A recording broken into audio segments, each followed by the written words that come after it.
looking at different options, it just seemed like it would be a really good fit.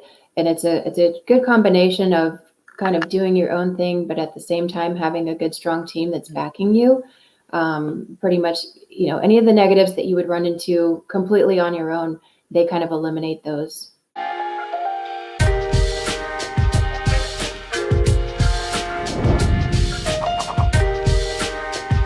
Welcome into another episode of Everything is Logistics, a podcast for the thinkers in freight. We are proudly presented by SPI Logistics, and I am your host, Blythe Brumleve. I'm happy to welcome in Jennifer Lynn Harris. She is the managing partner of Freight Coordinate and new agent for SPI Logistics. So we're going to be talking about that entrepreneurial businesswoman's journey into the world of logistics. So Jennifer, welcome to the show.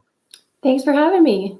Awesome. So, okay. So how we have to start off with the same question that I asked, the majority of people, like, did logistics find you, or did you go to school for it? And then you're one of those few people that actually went to school for it and ended up in logistics, or did it find you? I guess it found me. I actually went to Bible school. So, this is not necessarily what I was planning for. And they actually just hired me to answer the phones a long time ago. It's been almost 17 years. And I started out in customer service, and I was with a company that's now global. But whenever I was first recruited, there were about 9 of us in the office. So that was probably one of the best learning opportunities, just because it was always all hands on deck. And, a lot of times there were situations where we didn't have a designated full department for something. So that was the best learning opportunity there, because, just being able to help with international shipments here or there, or onboarding new customers, warehousing projects, things like that. I really got to have my hand in the cookie jar in a lot of different fields and a lot of different, projects and things that we were working on. Oh, I love that, especially if you're the first sort of line of defense of the customer interactions. You're probably hearing like all of the, maybe the customer service related questions, the complaints, a lot of those issues where you're getting that firsthand knowledge. Do you remember like a time when you were first kind of getting started out that you were like, I think this is going to be a industry that I want to stay in? Sure. It's just being a very hands-on person. There were a lot of things that we were finding developing our software, and things that, establishing how we would interact with other branches and things like that. I found myself volunteering for a lot of different things, to the point where I was, running reports on the weekends, and, working. We trained a team in Shanghai to track and trace overnight, and we were able to go pretty much paperless, just by sharpening our communication more and more. It just kind of became my life. And, I've met so many great people over the years and worked with so many great customers. It just kind of, it kind of becomes who you are, and, what you're thinking about and doing every day. And then, when you meet those people over the years, they always seem to come back and find you. So it's just been something that's really easy to get into, and at one point I left forwarding and opened a Hotshot company. So I started as the original driver, driving a flatbed, and I would get up in the morning, and I would search for loads if we didn't have anything, and then I would go pick it up, and people would say, "Did you drive here by yourself?" Got a lot of really interesting feedback. Pulling up in a flatbed, especially when I was first starting out. And that really, we were able to grow that to where I was managing drivers from home, and then driving here and there. But really, I think the goal was to have just a little bit of freedom, and have a little bit of flexibility, even when you're working long, difficult days. If you know that there's something that you need to take care of with your family or something, you can always work around that. And then, I'm the kind of person that likes to be on my computer a lot. So I don't have a problem hopping on at 9 or 10 o'clock at night and, answering some emails and things like that. It's always been something it's very driving. I think that's, just kind of stuck with me, and just, once you work with people and they realize that you're very available, Mm. and that you take on all of their needs as your own, and that you're not going to stop until the job is done, that's really been the best thing that's helped continuing to progress. Now I want to go back to because first of all, I'm the same way. That 9, 10 p.m. I'm answering emails as well. I find it more peaceful to answer emails late at night than during the day when everything kind of feels you're getting pulled in so many different directions. But I want to go back to when you decided to become a driver. What was that process like? How did you decide that you were going to go from the office to driving a truck? Working in an office where we're doing a lot of dispatching and being really hands-on in the warehouse as well, and helping, from loading trucks to, helping the drivers that are trying to secure their loads, just became familiar with it. My dad actually was a driver. So he was a driver for 18 years. And as a child, I used to ride with him sometimes. So, it was just always something that was around, and it seemed like more of a norm. Looking back, it just seemed like, yeah, it just is something that I just kind of, it seemed like a good fit. And that was the whole culture. It was everything to do with trucking and driving and delivering loads and things like that. So it was a pretty natural fit to just jump in and handle that freight yourself. Um, you know, just just one more way to deliver for customers in every aspect of the word. So, what is for folks who may not know, what is sort of the hotshot routes, and why did you choose that type of driving job? you know, we I traded in a little Mustang for a work truck, and it just seemed like something. I don't know. I've driven a truck before, and that it just seemed like a good fit, a good setup. And then I liked the idea of being able to disconnect from the trailer, and be able to use the vehicle still for other things. And so you can't exactly run the kids to school in a 53 van. So that just was a pretty good fit. Yeah, it sounds like it made a lot of sense. And for folks who may not know, you're based in Texas, Fort Worth, Texas. So I think it makes a little bit more sense that you would pick that route as well as being your first time driving job. Now, did you do any other type of driving jobs, or did you stay with Hotshot before you started managing drivers yourself? Stayed with Hotshot. So it was the niche was flatbed hot shots. So And then after you did that, what made you decide, okay, now I think I could start building this, and I think I could start getting my own drivers. sure. I think that was kind of the goal, initially, is to build it up, and drive so that you have opportunity to bring on another driver. And then, just I was kind of like a float. And just as needed, I would always be able to hop in and drive. Oh, that's smart. That's super smart because then you're almost your own backup in case, another driver, gets sick or they have something come up, and then you can kind of go in and you can fill the gaps. And then, when you're working these routes or when you're driving these routes, are they, are they long distance, or they're all, pretty much in the state of Texas or around the same general geographic area? Sure. Really drove all over the place. So started out as intrastate, and then moved on to CDL interstate. And I would drive to Phoenix, Arizona regularly, Bridgeport, West Virginia. I will say one thing that was kind of interesting is, in Fort Worth, we don't really see a ton of snow equipped for that. So a lot of times, if we see icy conditions around here, a lot of times everything just kind of shuts down. Um, and so I don't have a ton of experience driving on snow and ice. And there was a day that I went to pick up this load, and it was still in QC. So it was an aerospace engine, and they were still, running QC on it. And as I sat there for hours and hours, snow started to fall and ice started to fall. And I was going to Oklahoma, so it wasn't really a terrible long drive. But you know, you've got $1 million engine on your truck, and you're, at least you're.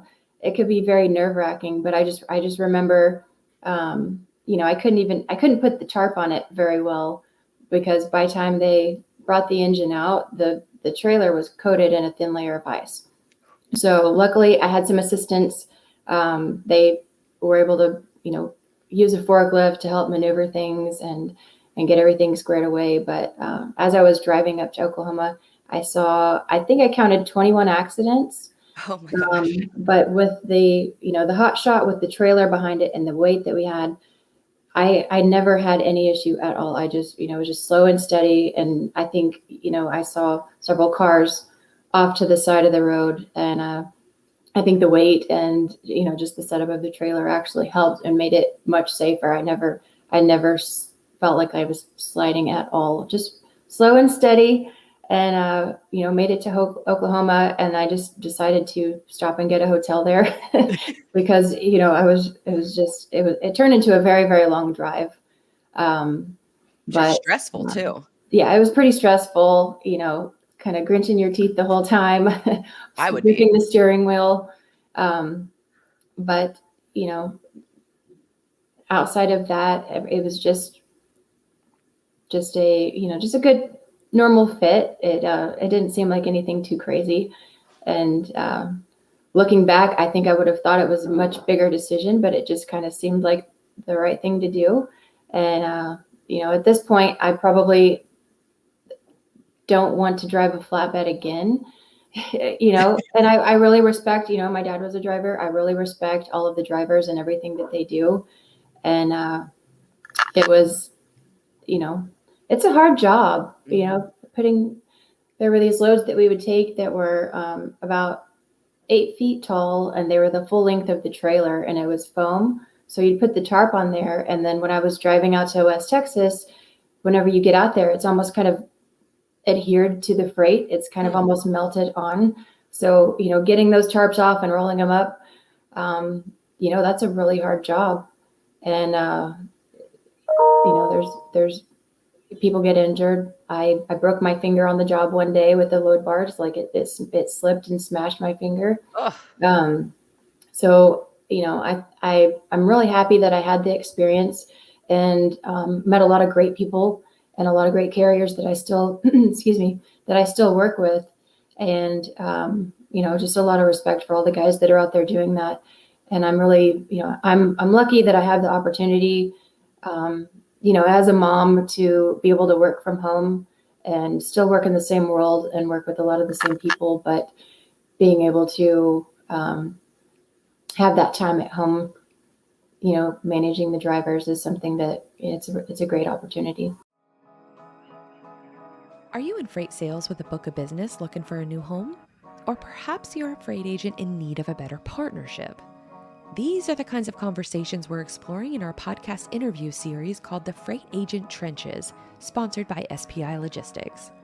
Now, I can tell you all day that SPI is one of the most successful logistics firms in North America who helps their agents with back office operations such as admin, finance, IT, and sales, but I would much rather you hear it directly from SPI's freight agents themselves. And what better way to do that than by listening to the experienced freight agents tell their stories behind the how and the why they joined SPI. Hit the freight agent link in our show notes to listen to these conversations, or if you're ready to make the jump, visit spi3pl.com. Yeah, for sure. It takes a special kind of human to be able to do that role over an extended period of time for decades, like your father, close to 2 decades doing that job. My grandfather was a tow truck driver, and he did it for a little over 30 years. And it's just, it wears on you after a while, and it's, it just becomes something that you either stay in it for life, or you find out what your exit plan is going to be, or your exit transition is going to be. So talk to me about, starting up and expanding and starting to hire drivers. What did that process look like? Because you're handling all of the freight yourself, and now you're trusting others to start handling it for you. So talk me through what that process looked like of transitioning into the office. Sure. Hiring drivers, it is such an important decision. And, we were incident free. There's just so much room for error. And, ensuring that everything is secured properly and all of the compliance. Before the company started, there was a lot of time spent, just Excel sheets of compliance and what all you need to have in your unit at all times, and just safety and or what to do in case of an incident, and who to reach out for this and who to reach out to for that. Really, with compliance was a lot of it, and then with hiring drivers, just referrals are always best. If you know somebody that knows somebody, at least, so that you're not just looking at their background on paper, and just you're really working together. And when you get a good feel that they take on all the responsibility as their own, it's a great find. It is kind of tricky to find drivers. So, once you find a good driver, you take really good care of them, and you make sure that they have everything they need, and you work with their schedule as well. But yeah, I really think that that's honestly the most difficult part, is finding good drivers and keeping them happy. And it's always great when you have a great driver and the customers love them. It's always, it's like it can become like a family. So there's another freight agent. His name is Steve, and he talks about how the drivers are your first line of connection to your customers, that they're the ones, meeting them and shaking their hands. So it's so important to have, really good drivers that can be able to set that precedent and set that good expectation, with your customers. What do you think are some of the things that drivers need today that they didn't necessarily need, maybe 5-10 years ago? That's a great question. I know technology continues to evolve, and things are just not done the same way that they were before. So, a really good professional driver that's up with current technology, I was dash cams. That's an easy one. So everybody didn't have those before, and there were times where, as a driver, you just see accidents all day, every day, just all over the place. And a lot of them, you're not sure how they happened, but it looked like it could have been avoided. Have a good dash cam, because a lot of times when people see a commercial vehicle, they do want to, even if, we had somebody at one point swerve into one of our lanes, and that was caught with a dash cam. But if you don't have that, they're always going to try to point the finger and hope that with a commercial business, there's going to be something in it for them, whether they caused an accident or not. It's like I don't know if you've seen that video, but it's been going viral as of late, where the woman is just driving her SUV, and it's like a coordinated incident where she has a dash cam in her car, and so the car swerved over in front of her, tried to get her to hit the car, and then when that didn't happen, when she successfully missed the collision, the driver stopped and then backed up and rear-ended into her. And I Yeah, don't know if you've seen I that actually did video. see that. Yeah. Yeah, that is crazy, and I would imagine that, it of course, she's not, a truck driver, but I would imagine that if that's happening for regular drivers, then it has to happen for Yeah. commercial drivers as well, Mm-hmm. for sure. Yes. And then, so after so you're driving, you make the transition into the office, you're starting to build up the business, and you're starting to recruit more drivers. So what happens? What's that next step look like for you? Do you start looking at freight agent opportunities, or does that kind of find you?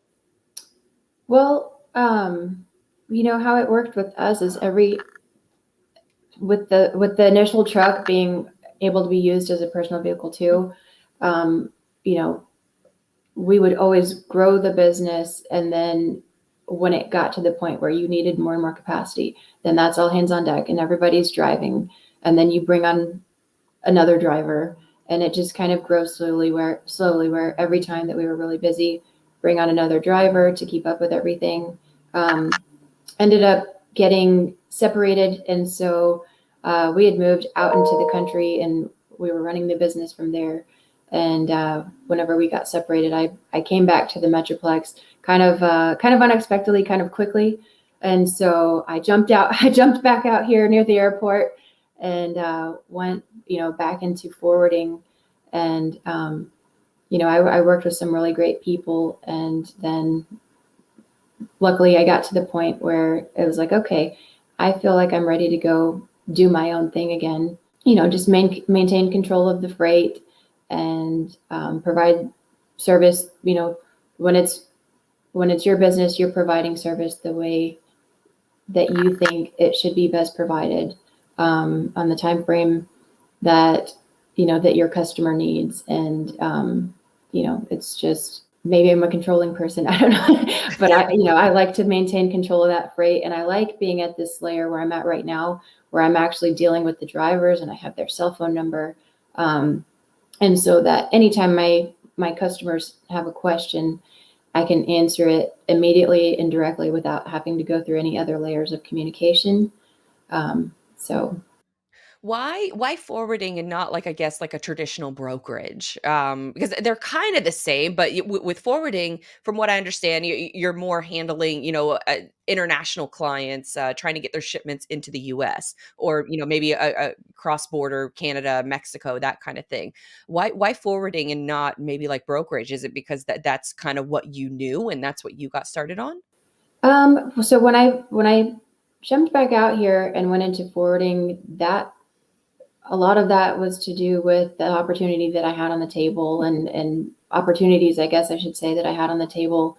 I moved out here with my daughter, and it was just kind of quickly figuring things out, and getting, reestablished out here. And I really actually, I ended up leaving forwarding to do what I'm doing now, where it is more of a brokerage, and dealing directly with the drivers. And so when you are, handling, I guess a lot of these shipments, so, business as normal for the most part. And then did you reach out to SBI, or did they kind of find you? So I actually, I spoke to a friend of mine, Nathan Cheney. He works with SPI. Yes. And so, I knew I was getting to the place where, kind of looking at transition, and just, I wanted to make sure that this time, because there was no need to make a sudden jump. Mm. I wanted to look at all of my options, and everything that he said about SPI, just great feedback. The team is very supportive. They're very, very quick to answer any questions. They do a lot of the accounting and the collecting and that sort of thing. For LTL shipments, they do a lot of help with a lot of the follow-up, after those are booked. So looking at different options, it just seemed like it would be a really good fit. And it's a good combination of kind of doing your own thing, but at the same time having a good, strong team that's backing you. Pretty much, any of the negatives that you would run into completely on your own, they kind of eliminate those. And so, like, as you're starting this transition, you make the decision that SPI is the company that you're going to go with. What did that initial, like, onboarding look like? Was it essentially just handing the keys over to someone else, or getting integrated into their technology systems? Walk me through what that I guess first month looks like as an SPI freight agent. Well, there were, training videos and live training going through the system. Some tests that needed to be taken, just so that they can make sure that they're being well represented by anybody that they bring on board. They wanted to know about background and what experience you have in the industry, if you've been a broker before, or if you've been brokering before. If just wanting to make sure that you have relevant experience history that lines up with what you'd be doing, because, it is all going to be ultimately your responsibility. So, there's liability there, and, they're working on building a strong reputation. So, How long have you been an agent for them? it's been around a month. Oh, well, so you are Yeah. you are in the middle of it right now. Yes. Oh, wow. Yeah. Okay. So So I now guess, that I feel like that's a whole new, so you've gone through training, you decided it, was the company for you. Where do you see sort of like, I guess, the bright spots right now of, sort of those light bulb moments where you kind of get through the the training stuff, but now you're like in it? Or are you still going through the training stuff and, the light bulb moments maybe are happening? Not going through any of their training per se, but when you're in logistics, as you know, every day is different. Mhm. And so that's one thing that always keeps it interesting is no matter, even if you're working with the same customers, a lot of times those customers are always going to have different needs. But, as an agency owner, you're working with all different industries. Mm. And so you get to learn a little bit about, all different types of businesses and what makes them turn. Brokering success demands a battle-ready strategy. TIE TMS equips freight brokers with the ultimate battle station for conquering a tough market. With TIE, brokers gain access to a comprehensive platform where rate intelligence and quote history converge on a single screen. It's not just a page, it's a strategic command center designed to help brokers win. TIE equips your team with all of the data they need to negotiate with confidence and allows them to communicate directly with carriers and customers from a simple control base. Revolutionize the way your brokers perform by giving them a competitive advantage with TIE TMS. For more info, go to tai-software.com/battle stations, and we also have a link for you in the show notes to sign up for a demo. You had just mentioned using or talking with Nathan Cheney. He has been a previous guest on this show, and he's super big into content marketing, especially for his business. And I think I saw a post that you were helping him out with some content marketing as well. Is that right? Yes. So, we actually worked together years ago, maybe 10 or 15 years ago, we worked together. And, he's brilliant and he's a really funny guy. He's great to work with. And so, I actually just was kind of picking his brain, deciding what to do next. And we do try and work together here and there. And then, some of the great carriers that we both come across, we kind of share those.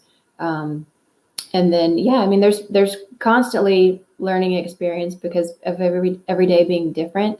So we'll pick each other's brains here and there just to see if we come across an unusual situation. But yeah, he's got a lot going on. That's to say the least. So how are you planning on doing it, following kind of the Nathan model where you start making content for, yourself, your customers? Are you still kind of, dipping your toe in that water, or what does, I guess, sort of marketing and personal branding of yourself looks like? Because you have a really great LinkedIn presence. So I was just curious on how you're kind of planning that, or maybe, using some of the tips that you and Nathan have talked about, in your future efforts. Sure. Well, he's really strong in marketing and all of that. And I think that's kind of something that he gravitates towards. So I think he would be my go-to. He would be my go-to for that sort of thing. And I enjoy working the freight. So, love getting out and meeting people and going to events, that sort of thing, here and there. But primarily I'll focus on working the freight. And then as we come across people that have those needs, I think, I would refer them to him with the stronger marketing background. And he's definitely a creative, so. Well, so as you're kind of rounding out your experience with SPI, you're very still new to the game. What advice would you give to someone else who may be in a similar position where they've worked in logistics for a long time, and maybe they're thinking about taking the leap and working for themselves? What advice would you give to an aspiring freight agent that would be interested in following in your footsteps? I would say it's a great decision. You have to be sure that you're going to be available. You're needed to be available nearly 24/7. So you want to be able to be present if anybody has a need outside of regular business hours, or just even during the day. There's always a high urgency to anything that needs to be shipped. Typically, you want to have a response over to your customer really quickly. When you locate drivers for a load, they need to know really quickly. They need all of the details really quickly, and they need to, get the rate confirmation and things like that. I would say just, put a plan together, make sure that you're going to be able to go out there and find customers, because a lot of people have multiple people knocking on their doors every day.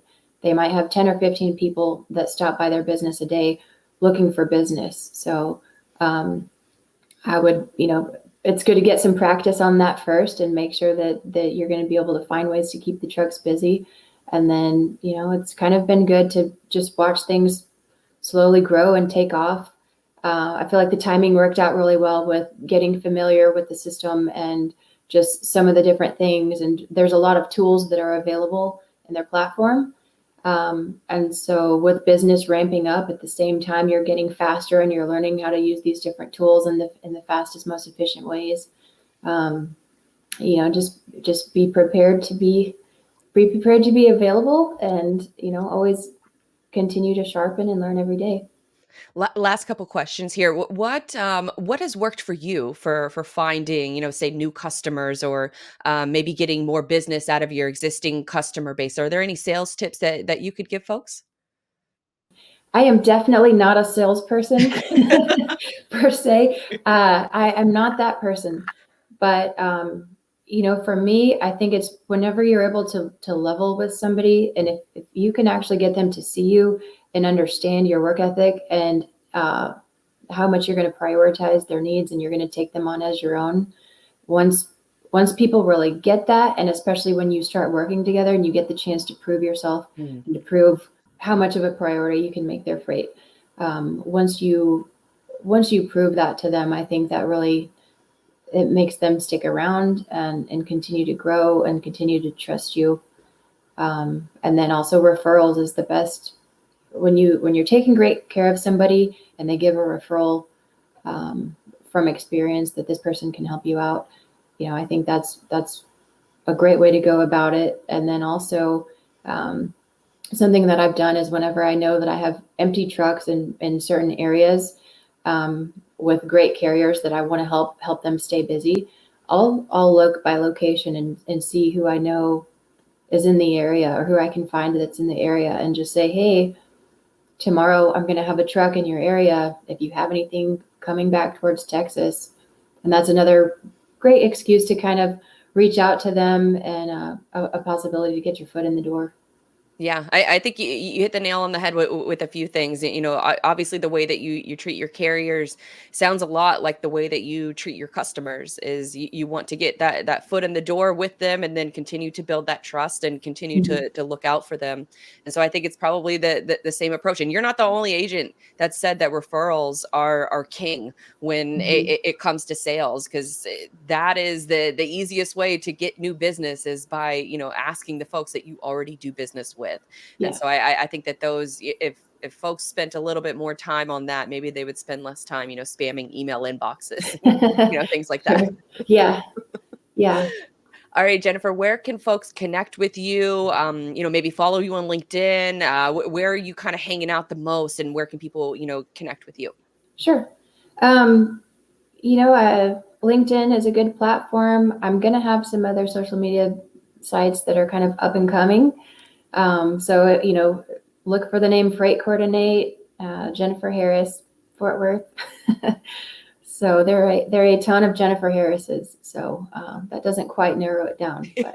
But Jennifer Harris, Fort Worth. That's the key right there. We'll try to make it easy for folks. We'll put a link to your LinkedIn profile in the show notes. And then, thank you so much for sharing your perspective, and congratulations. Welcome to, the SPI team. And I look forward to watching you and your business grow. Thank you. I appreciate it.